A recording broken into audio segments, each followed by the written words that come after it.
Hello friends. I wish to begin this week once again by acknowledging that we are on the territory of Treaty 1. It is the land of the Anishinaabe, Cree, Oji-Cree, and Dakota people, and the very homeland of the Métis Nation. I'd also like to do another acknowledgement, and that acknowledgement is this, that the very spot where we're filming this is in the house that Bishop Taché built in 1864. He would later on become Archbishop. And he was able to build here because Lord Selkirk in 1817 had given the Catholic Church and the Anglican Church a substantial amount of land, about 10,000 acres, for their missions, it was called.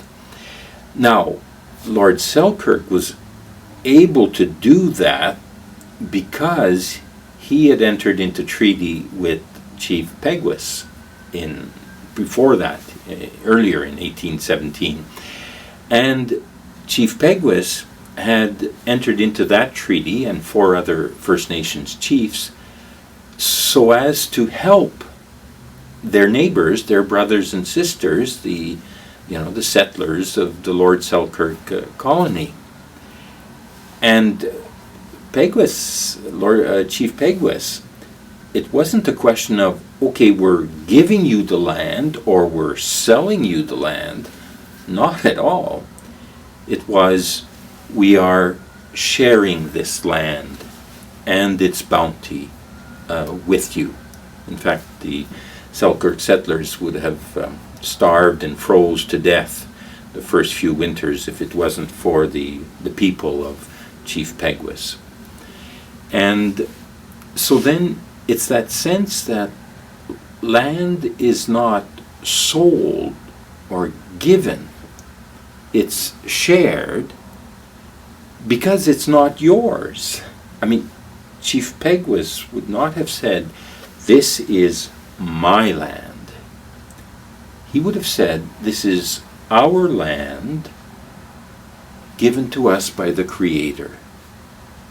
Given to us by the Creator. And so that sense of all land, all earth, all that the earth contains for the sake of all is a gift. And I think we really need to think about that. Even though we may have titles to our property, Western concept, no. And it's certainly part of the church teaching. All of creation is the gift of God for all of humanity throughout all generations. And I bring that up in particular today because in a few days, on June 21st, it'll be National Indigenous Peoples Day. And so, obviously, there will be made mention again of those graves at the residential school in Tk'emlúps. But mention will also be made of the treaties, because the Treaty Number 1, and we're on Treaty Number 1 territory, was signed, agreed to 150 years ago between the Government of Canada and the First Nations peoples in this area. But again, I repeat, the First Nations people always saw any treaty as more a covenant, a sacred promise to one another for the sharing of the Creator's bounty, of whether you call him Manitou or God or whatever, that the Creator, the one who has given all of this, has given us for all of us. And so I would invite you on this coming June 21st to join me, to join me in listening carefully to what is being said. With the Tk'emlúps discovery and the ensuing discussion and this, debates around that, we often hear enough words, we have to act. I'd like to just put this in. I think for us non-Indigenous, our first action is to listen to the words that the Indigenous are saying. That they're saying through their story, through their hope for Canada now and Canada in the future as a land shared by all with opportunity for all, respect for all. I think really, and I would invite all the people in this diocese of Saint-Boniface, please join me on June 21st on listening to what is being said. There'll be many, many messages on the National Day for Indigenous Peoples. Part of it, you may hear something called UNDRIP. Acronyms. It's the United Nations Declaration on the Rights of Indigenous Peoples. And the Canadian government, after debate in both houses of the Parliament, House of Commons and the Senate, it's about to be passed. So, is it just more words again? Well, no, because the government is committing itself that it will be guided by all that is in that document.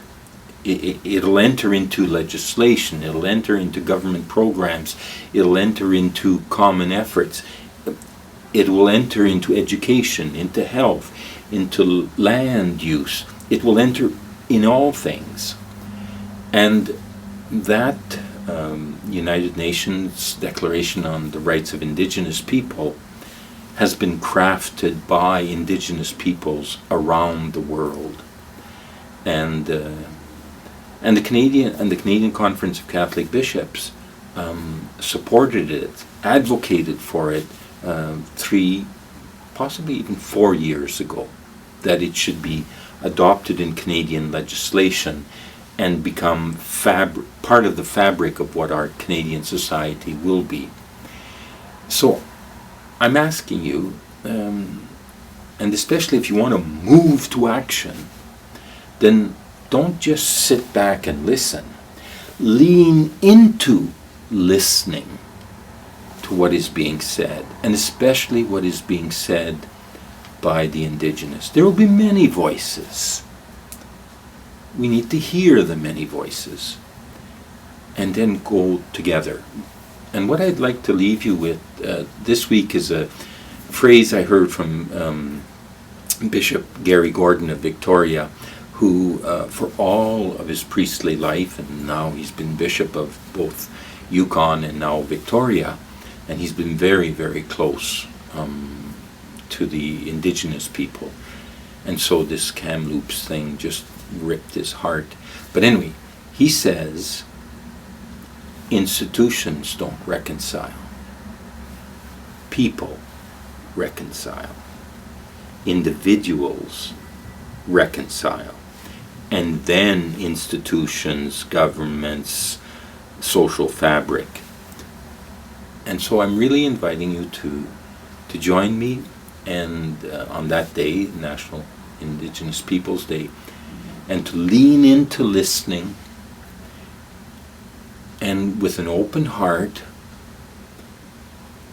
and thinking and praying, then how can we act together?